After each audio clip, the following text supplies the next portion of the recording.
Ah, tea time. Welcome everybody! Souldin the Grin Brothers here, and it's time for another episode of Tea Time.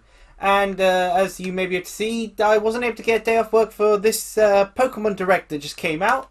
I thought it was going to be all about mobile games, but Rafi says otherwise, that it's apparently about other stuff and not mobile focused. Apparently he says there's little to none mobile, which is surprising. So I've decided, now that I've gone back from work, to actually watching it. So luckily I haven't been spoiled anything. So also I'm testing out my new microphone. The old Snowball ended up breaking.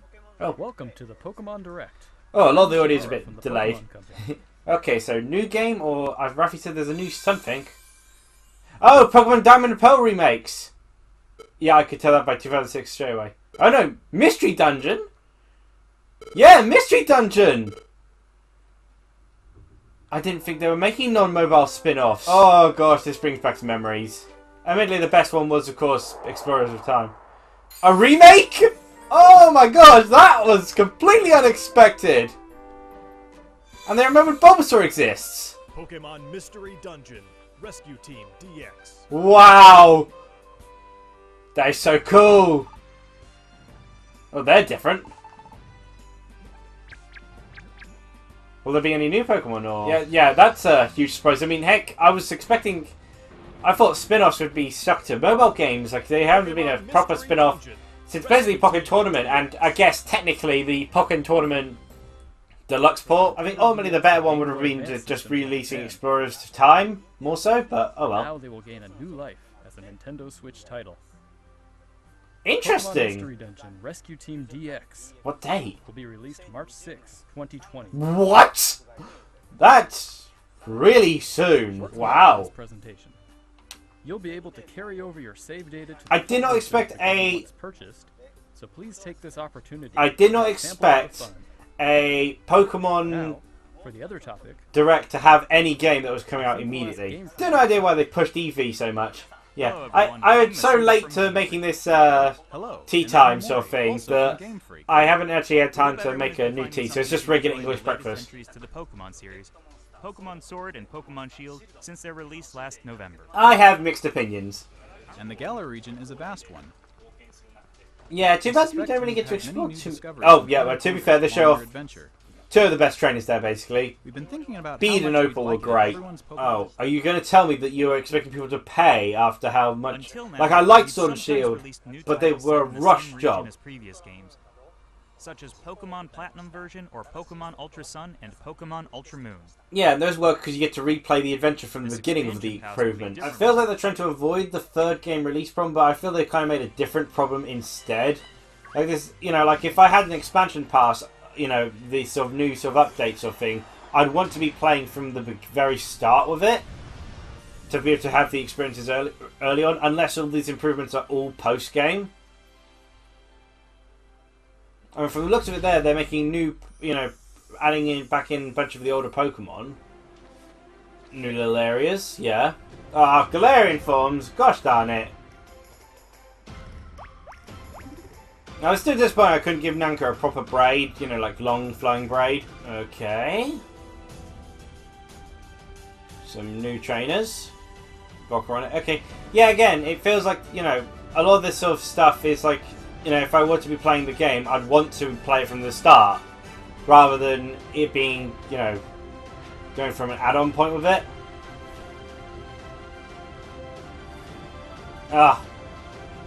Don't care too much for the Gigantamax thing. It's like you made an improved version of the Mega Evolution Z-Move form, but then you proceeded to Isles of Armor. Okay, no one was expecting Armor. Doesn't Armor have a U in it though? What? Oh, and okay, so multiple expansion passes. Well, like they'll all be part of the same expansion pass. Let's see here.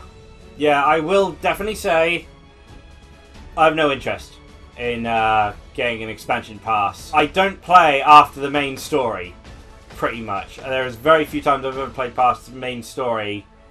Because you really level up your Pokemon beyond the point where they really learn anything cool. You've got them set in stone at that point. And of course, I have no appeal. Galarian forms and Gigant forms have no appeal to me.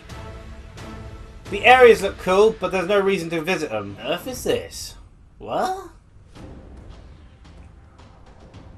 I guess a new legendary? It definitely looks nothing like you'd see really in the UK. Why is there a take on the Galarian region so Japanese in so many aspects?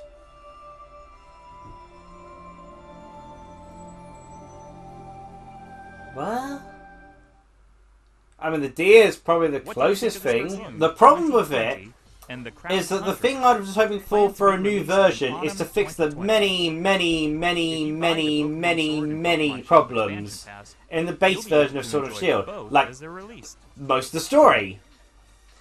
But an expansion pass like this probably won't affect the already existing story. It'll just be post-game stuff.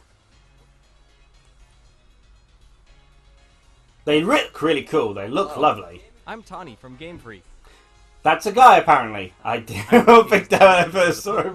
The thing is, Armor, which focuses on the theme of growth. Okay, well, I want to question is, what was the theme for Sword and Shield plotline? Because I thought it was going to be Overshadow, and I thought that theme could be really well done.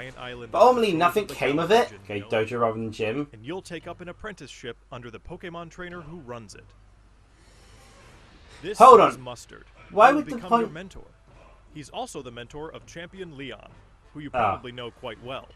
More Leon gosh darn stuff. With the Pokemon Sword Expansion Pass, you'll be training with Clara, who is a poison type user. When playing with the Pokemon Shield Expansion Pass, you will be training with Avery. I love Avery's design. That is amazing. They're both training hard so they can someday have a gym But... and stadium to call their own. Film mix. I like the story concept, but again, ties too much to Leon. Gosh darn, Leon. I'm sick of the guy. But what's the point if it's post-game? You've completed the game at that point. There's no point in him. Because you've got your stat team. These are so definitely British, aren't they? I went with Rillaboom. I like the design, but honestly, he felt very lackluster because nothing really happened per se. Like, he's got no moveset with diversity at all. And from what I've generally known, Cinderace from what I've took. Oh, Apricorn's cool. Why more experience points? The game already gives you too many experience points. That's pretty cool. Nah, I'm going to have to pass. Again, it's post-game. I don't do Pokemon post-game. Like, what's the point of trying to give me a new team? Also, I never use legendaries, so... The second area, it's a cool which concept, has a but theme still. of exploration. Well, I hated the wild area completely.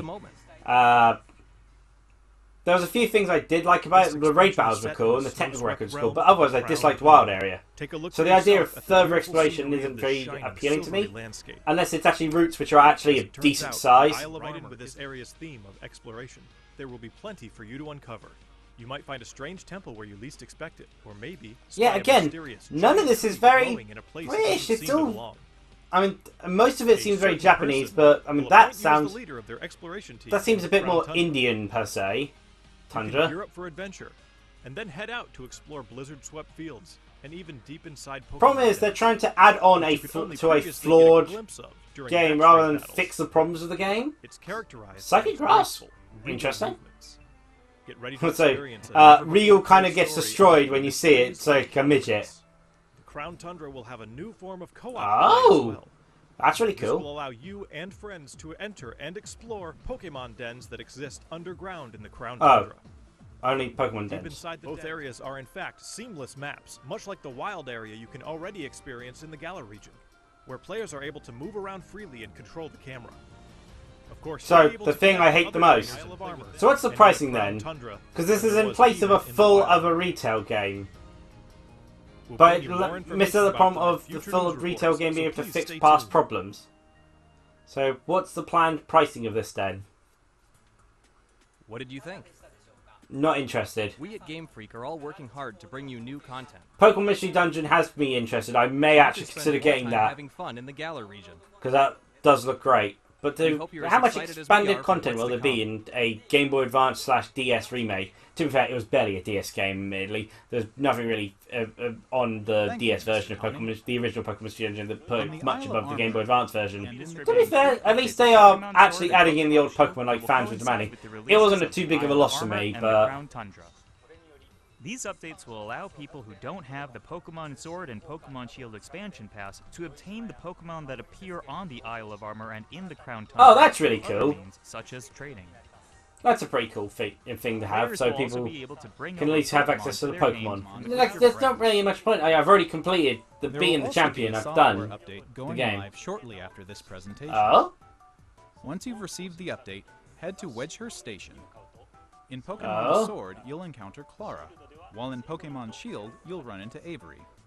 You'll also Okay. encounter a Galarian Slowpoke that's wandered in from the Isle of Armor. You'll be able to catch it and add it to your team.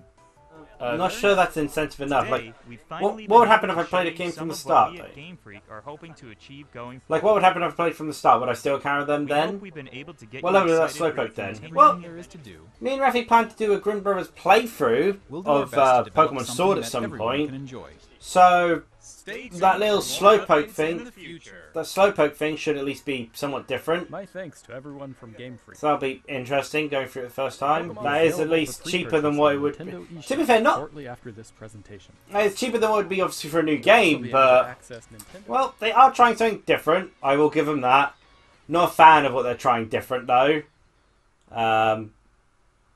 It kind of avoids what is like the thing is, Platinum, for instance, Diamond and Pearl. When you think back on it, weren't actually that great at games, but Platinum came out and fixed so many problems from the ground up. That's what Pokemon Sword and Shield needed. Pokemon Sword and Shield are the Diamond and Pearl. They have so many flaws, and they have potential to be good. Admittedly, again, I would still say I prefer Sword and Shield over Sun and Moon and Gold and Silver. But those are the only ones I prefer. You know, have a preference for Sword and Shield. Maybe put on par with Gen 1, like Gen 1, but the Gen 1 I often excuse from a lot of the blame on the case that YouTube Fair was the first, and the flaws are also due to the hardware and such, but Pokemon Sword and Shield doesn't really have that excuse for its flaws. Like, in general, I'd probably say Pokemon Sword and Shield is better, but then when I take into account the fact that, unlike Gen 1, Pokemon Sword and Shield doesn't have an excuse for how many flaws it does have, then it kind of diminishes it a bit. But yeah, that's why I was kind of hoping for, you know, I mean, I think it would have been kind of sketchy, of course, but I do think, you know, a Platinum take on Pokemon Sword and Shield where they fixed the game from the ground up would have been a lot better. Even an Ultra Sun, Ultra Moon case, which whilst I wasn't a fan of them doing that, they did fix a House story, and there is a lot of Pokemon Sword and Shield story that could do with some improvement. Just adding on content to it isn't going to fix the problems that Sword and Shield has. You're trying to evolve a flawed project, when really it needed to be rebuilt. So yeah, on the plus side, Pokemon Stone looks really cool. I may be tempted to get that. I'm very tempted, actually. If it's got a physical release, I may consider it one of my games for this year. So yeah, maybe I'll talk with Rafi about it first, but you know, yeah. Hope you enjoyed this tea time. There was no new tea to try, but oh well. Tell me what you thought about this Pokemon Direct. Tell me what you thought about my reaction. And, you know, I'd love to chat with you if you are interested in chatting about this topic. In any case, hope you enjoyed, and cheerio!